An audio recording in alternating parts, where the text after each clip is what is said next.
Hello and welcome to my video on how to paint Iron Warriors.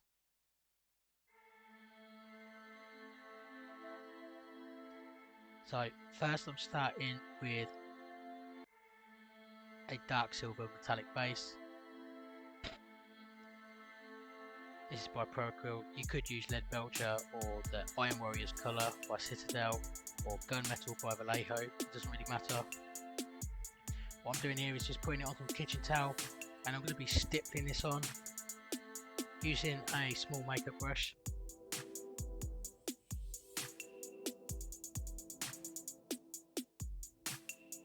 This is just a quick and easy way to get this silver on the model and also gives it that worn and beaten look, which is really good for Iron Warriors in my opinion.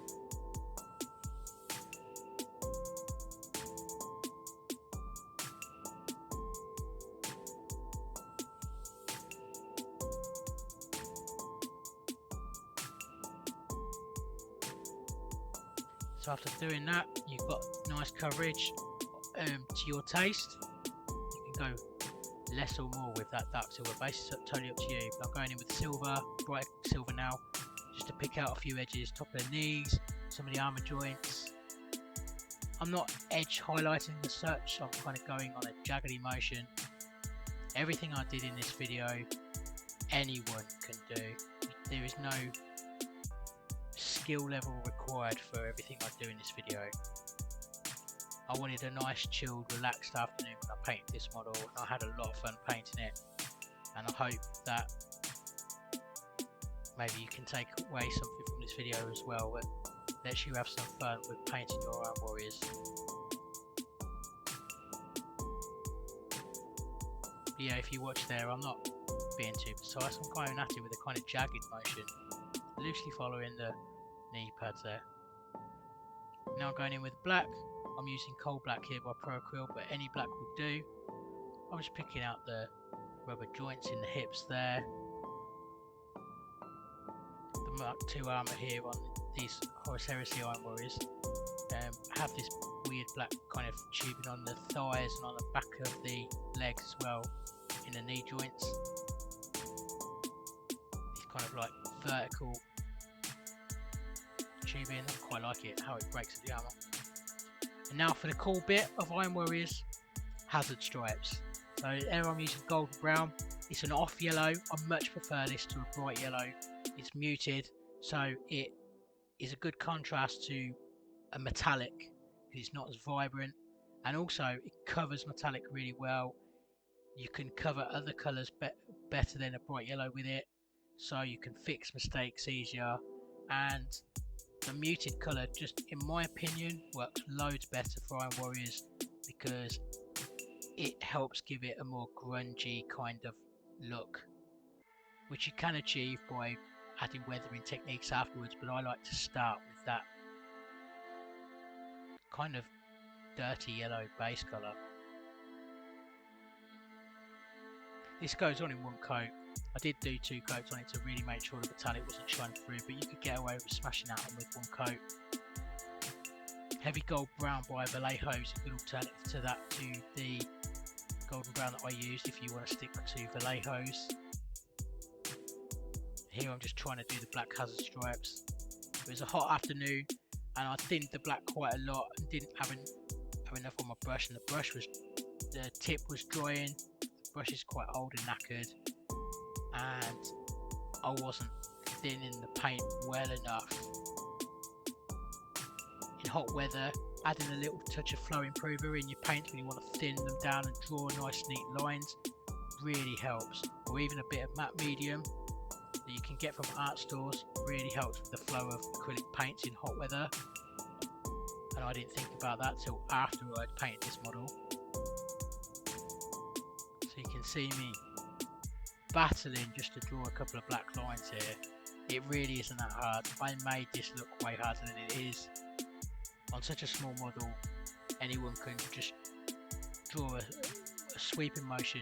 If you stab at it and try and draw one line by doing 5 or 6 motions with the hand, the line will look messy. If you do one sweeping line, position your hand, practice the angle, do a ghost motion with it first, and then go and then touch the bristles to the model and you'll get a nice line. That's usually what I do, a ghost line first, which I didn't demonstrate here, but hopefully you understand what I mean. So I've finished the black and I've put the transfer on there. I used some micro set and then some micro sol to soften it and blend it in, and then I gave it a little bit of matte varnish around the edges of the transfer to tie it in, which you can't really see it, it's on a hazard stripe shoulder pad, and then I did the trim with some bronze there. Now for the fun part, bit I like the most. I've whipped the oil paints out here. So I've got some burnt umber, as you can see me point out there.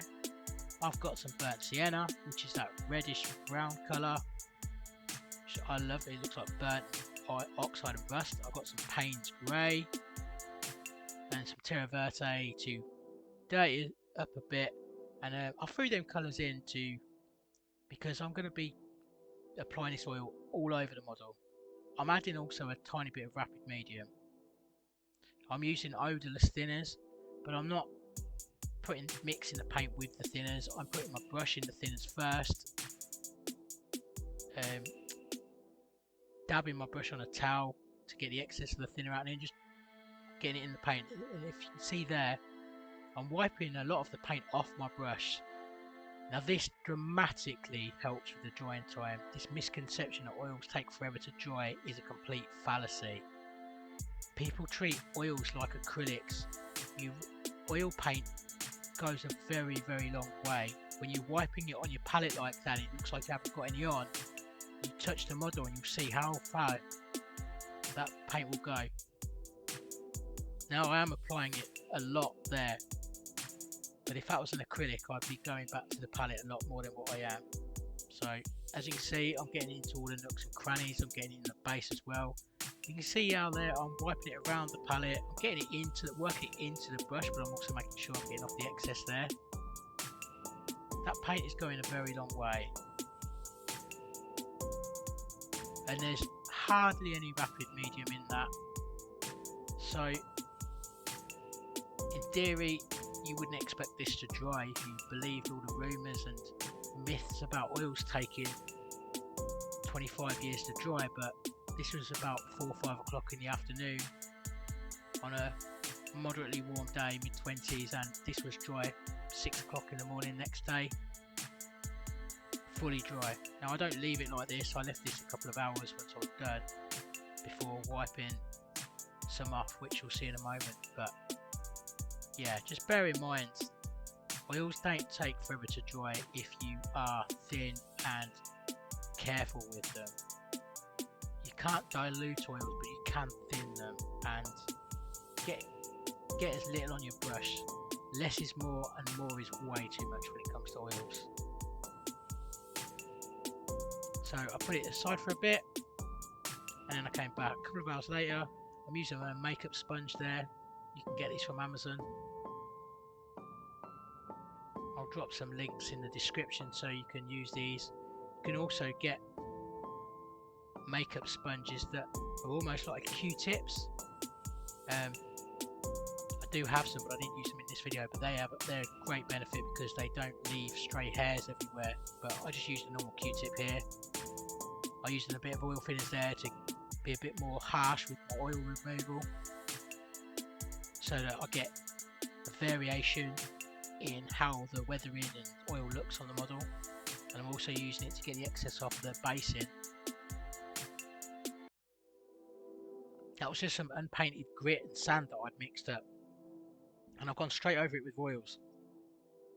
The model itself wasn't varnished either. Now that paint won't rub off. It's way more strong than acrylic paint is, so don't believe this misconception that you need to varnish your model first before applying oils. No, you don't. I applied a bit of matte varnish around the edges of the transfer just to stop it coming off because of how rough I was going to be with it.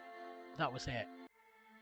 So yeah, I was quite happy with that, and then decided, well, actually I think I've probably overdone the removal of the oils in a couple of places, so I did go back and add a little bit more.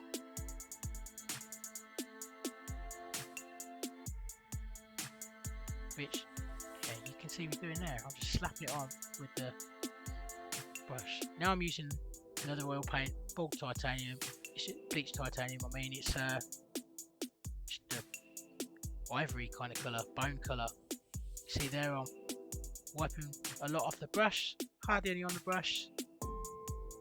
But when I touch the base, it's going on quite heavy. A difference between oils and acrylics as well is you can afford to be very harsh like this because it will blend in with the oils underneath and that will tone them down. So if you treat them like acrylics and you go one step up in like your colours, you'll go back the next day and find that you can't see your highlights because they blend with the colour they're going on top of.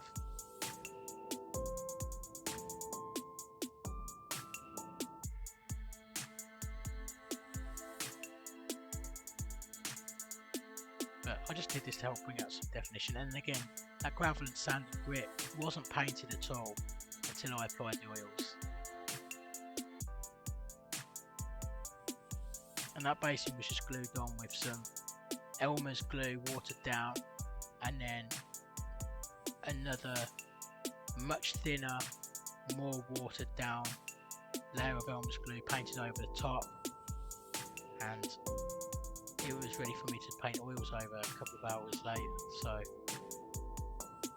thanks for watching. Please like and subscribe. I really appreciate you hanging in and watching this, and I really hope you learnt something from this and can take something away to use in your own painting, whether it be Iron Warriors or anything else. But thanks again, and I'll catch you soon. Cheers.